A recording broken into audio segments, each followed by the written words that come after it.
किंवा कुठेही थांबून या बाईक टॅक्सीवर सवार होऊन तुम्हाला जिथे जायचं तिथे जाऊ शकता. आपल्याला आठवत असेल विधान भवनाचं जेव्हा सेशन चालू होतं, अधिवेशन चालू होतं, तेव्हा मंत्री महोदयांनी एक स्टंट केलं होतं, आपल्याला सर्वांना नेऊन ह्या बाईक टॅक्सींवर धाडी टाकल्या होत्या. मग एका बाईक टॅक्सी कंपनीने, म्हणजे मला हसायला एवढं येतं की एवढं ओपन भ्रष्टाचार चालू आहे की एका बाईक टॅक्सी कंपनीने प्रो गोविंदाला, जे परिवहन मंत्र्यांचे नातेवाईक लागतात, त्यांच्यासाठी चांगली मोठी स्पॉन्सरशिप दिली. आणि आता गोविंदाहून 1 महिना झाला नाही आहे, लगेच त्याच कंपनीला म्हणजे रॅपिडो असेल आणि बाकीच्या 2-3 कंपन्यांना लायसन्सेस मिळालेले आहेत.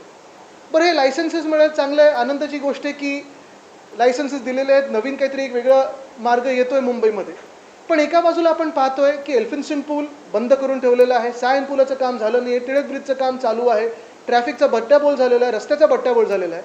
आणि ह्या सगळ्याच्यात तुम्ही किती टॅक्सी म्हणजे ह्या बाईक टॅक्सी रस्त्यावर आणणार, ह्याचं कुठे काही नियम आलेत का? बाईक टॅक्सी म्हणजे एक रायडर आणि त्याच्या मागे एक पॅसेंजर बसणार. आणि ह्या एका पॅसेंजरसाठी जेव्हा लाखो मुंबईकरांना प्रवास करायचा असेल तेव्हा किती लाख बाईक्स ह्या रस्त्यावर तुम्ही आणणार, ह्याचाही कुठे अजून काही उल्लेख झालेला नाही आहे. पण सगळ्यात महत्त्वाची गोष्ट म्हणजे बाईक टॅक्सी असो किंवा मग सिटी फ्लोसारख्या बसेस असतील, ह्या माध्यमातून प्रायव्हेटायझेशन करून भाजपचं सरकार आणि यशस्वी गटाचं सरकार, जे काही ट्रिपल इंजिनचं सरकार स्वतःला मानतात, ते आपल्या पब्लिक ट्रान्सपोर्टला म्हणजे BSTला पूर्णपणे मारण्याचं काम करत आहे. आपण पाहत आहे असं काही सगळं काही चांगलं असं नाही आहे. म्हणजे एका बाजूला आपण पाहतो मोनोरेल काल पण बंद पडली होती, मेट्रो जिथे जिथे आत्ता उद्घाटनं झाली आहेत, 2-4 पावसामध्ये कुठे पाणी तुंबलं, कुठे गल्लीत पाणी तुंबलं, कुठे स्टेशनमध्ये पाणी तुंबलं. आणि हे सगळं होत असताना BST, जी आमचं म्हणजे शिवसेना उद्धव बाळासाहेब ठाकरे पक्षाचं 25 वर्ष BSTमध्ये आणि BMCमध्ये सत्ता असताना फ्लॅट फेअर्सवर BST चालायची. 5 रुपयात 5 किलोमीटर, 10 रुपयात 10 किलोमीटर, 15 रुपयात 15 किलोमीटर आणि 20 रुपयात तुम्ही कुठूनही कुठे जाऊ शकत होता. पण हीच BST मारायला भाजपने जो डाव टाकलेला आहे, यशस्वी गटाने जो डाव टाकलेला आहे, त्या डावामुळे आपण पाहत असाल आता 5 किलोमीटर हे 10 रुपयात झालेलं आहे, 20 किलोमीटर रुपये हे 50 किलोमीटरमध्ये झालेलं आहे आणि 50 किलोमीटर हे 60 रुपयामध्ये झालेलं आहे. आधी हेच म्हणजे तुम्हाला 50 किलोमीटर जरी जायचं असेल, 20 किलोमीटर जायचं असेल, 20 रुपयात तुम्ही कुठूनही कुठे जाऊ शकत होतात, परवडणारं पब्लिक ट्रान्सपोर्ट होतं.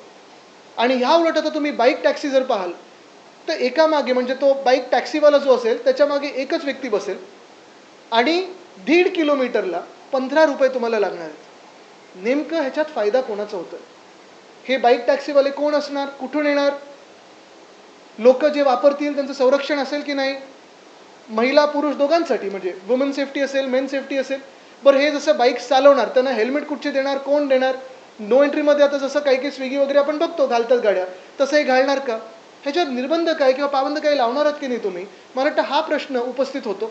2 महत्त्वाची गोष्टी आहेत. एक, मुंबईचे जे हाल भाजपने केलेले आहेत, जे ट्रॅफिकचं असेल, जे रस्त्यांचं असेल, त्याच्यात हे अजून मिरची मसाला नाही टाकत आहेत ना. आणि दुसरं म्हणजे ह्या कंपनीना एवढं रॅपिडो लायसन्स म्हणजे पटापट लायसन्स, रॅपिडो नाही रॅपिड लायसन्स मिळाले कसे, हा देखील एक प्रश्न उपस्थित होतो.